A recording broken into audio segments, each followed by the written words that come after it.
There's nothing like cracking that cellophane and pulling that record out. It just smells great.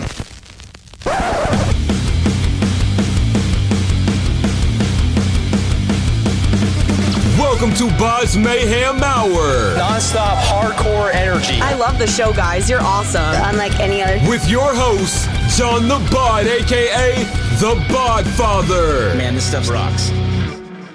This is Killvein, and you're listening to BODS Mayhem Hour. The views and opinions of the guests do not necessarily reflect the views and opinions of BODS Mayhem Radio Network, its staff, affiliates, or sponsors. Parental discretion is advised. Welcome to BODS Mayhem Radio Network. Hey everybody, welcome to BODS Mayhem Hour. I'm your host, John the Bod, a.k.a. the Bodfather, and as always, I'm bringing you guys and gals awesome interviews. Today, it's an honor and a huge privilege to have Killvein. Killvein is on the upcoming Tommy Lee album from Motley Crue, and of course, he has sold over 100 million records worldwide, and is set to release his new album, Andro, this October via Better Noise Music. The album features collaborations with Push Push, Killvein, Mickey Avalon, King El Nuri, and I know I pronounced the last name incorrectly, Playa Brooke Candy, Shadi Hora, and Lucas Rossi, Josh Todd, and Haven Mukai.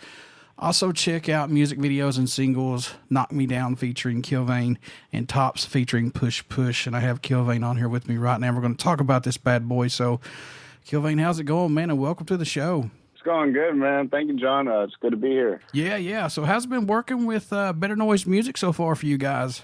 It's been great. They're super helpful and great people. Jamie was the one who put me in contact with you, and she's super awesome. Got me into all this right now. I always said Jamie's the OG of the ladies that get the PR people, the bands. Right, yeah, she's great. How surreal is this now, having worked with Motley Crue's Tommy Lee on this album, and for Danny Lohner introducing Tommy to your music, man? Let's talk about that a little bit. Yeah, dude. It was definitely surreal, and Danny's a great guy. He introduced, obviously, like you said, he introduced me to Tommy and showed him my music, and it's just been a wild ride since then. I mean, this was about like almost 2 years ago when I started working with Tommy on the song, and it's been great. I mean, Danny's a great musician as well, and Tommy's just incredibly talented and creative guy, and it's just super awesome to be around that kind of energy and like vibe working on music. What's impressed or excited you the most about making this album, Andro, if anything? What sticks out the most for you personally? Well, I'm honestly pretty excited about how the music video did on like the first week. It got over like 100K views in the first week, and that's a pretty big milestone for me as an artist. And I mean, working on the music video itself was probably the funnest part of this whole thing. Just like we were there in the shooting space for like 10, 11 hours, just going through takes, and it was like I lost my voice after that, honestly, but it was really fun to work on, and it was great to be in like see how that's all really done with like professional equipment and stuff. But well worth it though to lose your voice on it. Oh hell yeah, dude! I had to go all out. I mean, if you watch the video, I'm like actually screaming the lyrics like almost louder than the music that was playing back. It hurt my throat to watch it. I have watched it many times, and I was like, oh man, oh geez. It's good stuff though, really good stuff actually. Yeah, it does. I'm sure it does. I got to take care of it, but it's fun. I know there's a lot of collaborations on here, but are there any tracks standing out more to you than any right now on the album? I know it must change every time you guys talk about it. I know these are your babies and everything, but are there any that stick out possibly? Well, I really like Push Push's song Tops. Like, I think her lyrics on that song are amazing, and it's a completely new sound, like something I've never really even heard before. So I think it's cool that Tommy decided to put that on the record, especially like releasing like Knock Me Down and Tops at the same time, which are two drastically different songs. I think that for Tommy, like people weren't expecting the road he's taking with music as of late, and I think that's really cool and just refreshing. Yeah, Tommy has always stepped out of that box. You know, everybody thinks, well, you know, he's just strictly metal with Motley Crue and stuff like that. Yeah, we get that, but he's been stepping out of the box for a long time and experimenting with different types of music. Yeah, no, I mean, I remember he did that Methods of Mayhem stuff back in the like late 90s, I think, early 2000s, something like that. Yep. And I mean, yeah, that was almost like just like foreshadowing what he was going to do later on. And I just think, I mean, that's definitely really inspirational to me and admirable, because like as an artist myself, like I tend to like be inspired by many types of genres and many types of like art forms, and I like to try and incorporate all that, because I feel like some people, some artists can get stale just doing the same thing over and over again, just doing what works, what they know works. It kind of like, you got to step out of your box some point, you know, like otherwise it's not going to be new or refreshing. So what is it for you when you see somebody like that, that's strictly metal, that goes outside of that box, say like the industrial stuff, you know, what he's doing right now, you know, including rap and things like that. What do you take away when you see a highly musician like that that's well known to step outside of their box, though? I just see somebody who, at the core, genuinely enjoys music and creating music. Like, that's pretty much what I see, because I see that and I feel that way as well. So, like, Tommy, obviously, like, he's not going to just stick to doing, like, metal and stuff, because he's already done that, you know, and he did a great job with that. And it's like, I mean, like, he's got so much more to offer, and, like, why not show that, especially when he has a platform like he does, and I think that that's great. I know there's a lot of songs on this album, but was it hard to choose between the current set of songs? Which one would be the first single that he wanted to release possibly on this album? Did you have any say-so on this as well, maybe? No, honestly, I didn't. After I recorded it with him at his studio and I sent it to him, it was a while. They were going over it, like figuring out what song is going to go first. I was pretty surprised to see that one of my songs on the album would be the opener, which is super cool to me. And I'm very honored to have that. But I actually, to be completely honest, I haven't heard much of the rest of the project. I know I've got 2 songs on there, and I've heard the Push Push song, but other than that, it's still pretty new to me. I haven't heard much of it. So writing the new songs with Tommy for the album that you did it challenge or push you guys both of what you wanted to accomplish out of these 2 songs? It was definitely a challenge for me, because the Knock Me Down beat is something that when I heard the original beat, it had like some, I think it had some vocal samples in it. I mean, I think the drums are pretty much the exact same now, if not heavier now than they were when I originally received it. But Tommy originally sent me 2 beats, and I kind of went into it not really expecting anything out of it. Honestly, he didn't even tell me he was working on an album. He was just trying to do like a funk collaboration type shit. And when I recorded my vocals and wrote that, I was just having fun, just trying to, you know, send him back something that he could be happy with. And like, he was more than happy with the product I gave him. And it was definitely more fun than it was challenging. I feel like it was right up my alley, like the vibe of the song, and like I knew what I needed to do right away, like vocal wise. And then I think people probably don't know this, but the first half of that song I recorded in my my home studio. Like, those are the vocals that I recorded and mixed myself. And the second half of the song I recorded in his studio, and they mixed all that. And then obviously they mastered the whole song all together. But I wrote the lyrics for the second half of the song at Danny's house, like about 20 minutes before we drove over to Tommy's house. And I was like, all right, I got to get this down now. And I was just practicing, and then like got in there, and like, cause this was the first time I was meeting him in person. And so I was a little nervous, but like, it took me a few takes to get like in the zone, or like being in the studio, having these guys watch me do it, cause I'm used to doing it by myself. But, no, I mean, I think that might be the most challenging part of it, was just stepping into a new environment and getting comfortable as quickly as I could, just to record the best version of the song that I could. Oh yeah, for sure. I mean, you're going out of your well, you're not really getting out of your comfort zone. You're in front of somebody that's very huge, and that could help you out musically. I mean, you've got to make a good impression. So I could see where the nervousness comes in, man. Trust me. Definitely. So who produced this album? Did you have any hands on this, or was it just strictly Tommy? Pretty much strictly Tommy. Knock Me Down, that was produced by Tommy. I did a little production on the other track that's on there, Leave Me Alone. But yeah, other than that, I'm pretty sure he produced most of it. And it's like it's really amazing to hear like how good he is at producing stuff. What do you hope everyone takes away, or message you hope they hear while listening to any of your music or any music off this Andro album in general once it gets out of here, man? What do you hope everybody gets from it all? I hope that they have fun listening to it, because the songs that I put on there, and I think that the songs that everyone else put on the record is all about just like having fun, like creating.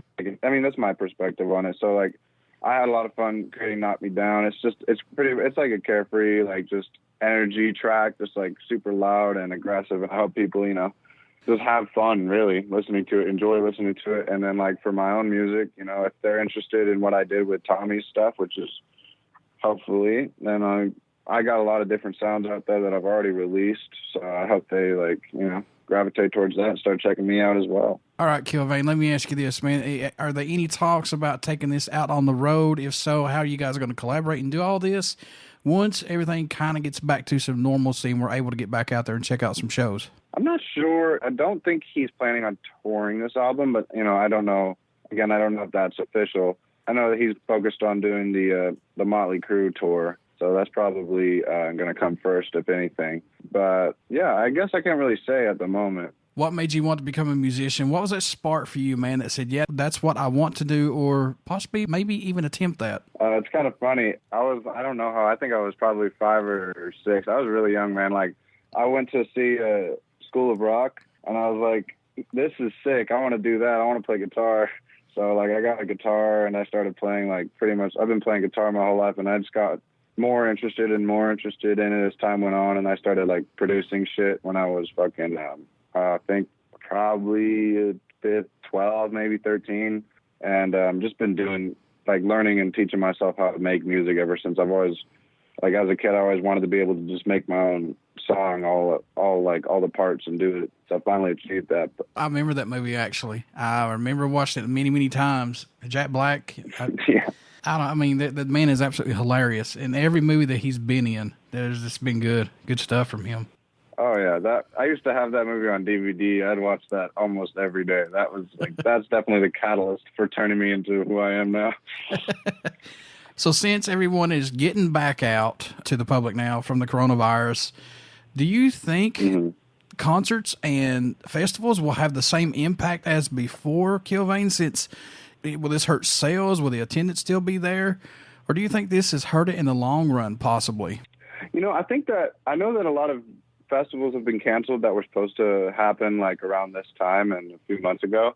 It probably hurt them financially, like currently, like right now, maybe. But like, I think that when everything gets back to normal, people are going to be itching to go to shows and stuff. So I think if anything, it's going to be even more popping when everything's starting back up again. The first festival gets back together. I mean, like, think about that. Like the first festival to occur after like a pandemic, like quarantine, like a lot of people are I feel like a lot of people are going to want to go to that after they know everything's all good and safe. Yeah, I hope so, man. Because I tell you, they say now there's going to be a possible second wave of the coronavirus coming back this fall. I mean, who knows? It could just be a one thing only. I mean, I want this shit out of here so we can get back to some normalcy. Me too, man.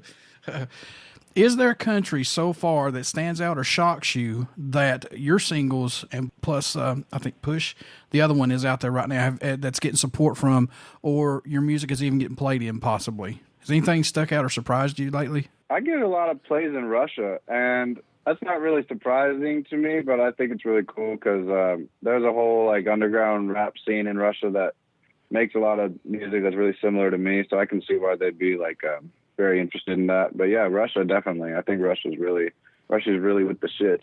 I know you must have had a lot of music growing up, a lot of albums, but did you have that go-to album or song when you were younger that just let you possibly escape or just made you feel better, that made you think everything's going to be okay, maybe, possibly, or maybe do you have that now? Oh yeah, I think that back when I was younger, we didn't have like all the like Spotify and everything where you can literally have any song at any moment. I had like CDs and tapes and stuff from my cousins that would send me CDs. But I remember my first album that I really cared about and like listened to like all the time was Nirvana's Nevermind. And I think that that's probably that as a kid and growing up for like a long time, that was definitely my favorite album. I tell you, man, I get a lot of folks who say that either Kiss has been a huge influence on them or Nirvana. And when it's Nirvana, it's been the In Utero album for some reason. Really? Yeah, In Utero, that's an underrated album, I think. That's just me personally, by them. Oh, definitely. I agree totally. So many. I think the reason that for me it was like Nevermind is just because we had that on CD, and that was like, I saw the cover and I was like, oh, that's cool. There's a baby floating in the pool. I want to listen to this. There you go. And it just blew me away. Great music on that album. Great music on it. Folks, you want to get out and pick up Tommy Lee's new album that's coming out in October entitled Andro. It features this man right here, Killvein, who's on my show right now.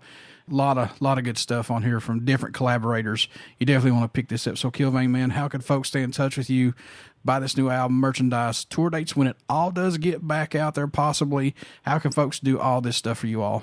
Well, you can always pre-order the album through Tommy's website. He's got the link in his Instagram for anyone who's interested in pre-ordering Andro. For me, if anyone wants to get in contact with me, I'm always on my Instagram, which is just at Killvein, and that's Killvein, just one word. And that's probably the best way anyone could get in contact with me. But yeah, other than that, don't really know too much about the whole tour thing yet. But yeah, please pre-order Andro if you can. It's coming out in October.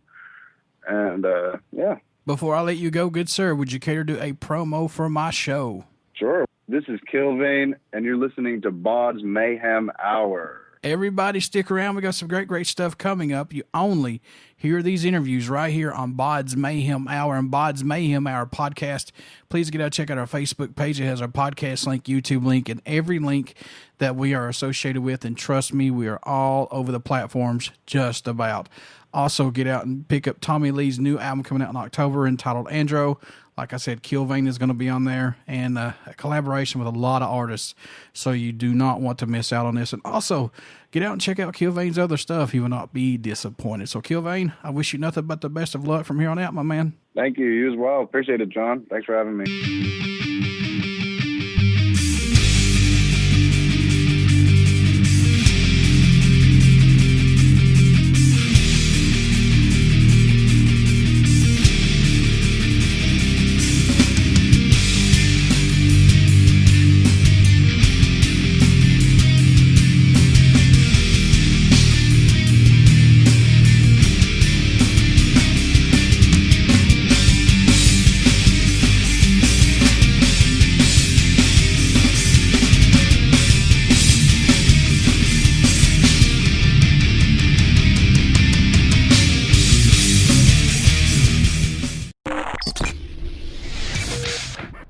You're listening to BODS Mayhem Hour. Follow us on Facebook, Twitter, and Instagram.